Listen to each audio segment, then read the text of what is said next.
जपाकुसुमसङ्काशं काश्यपेयं महाद्युतिं तमोरि सर्वपापघ्नं प्रणतोऽस्मि दिवाकरम्।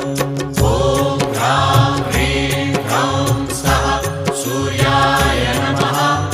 ॐ ह्रां ह्रीं ह्रौं सः सूर्याय नमः। जपाकुसुमसङ्काशं काश्यपेयं महाद्युतिं तमोरि सर्वपापघ्नं प्रणतोऽस्मि दिवाकरम्। ॐ ह्रां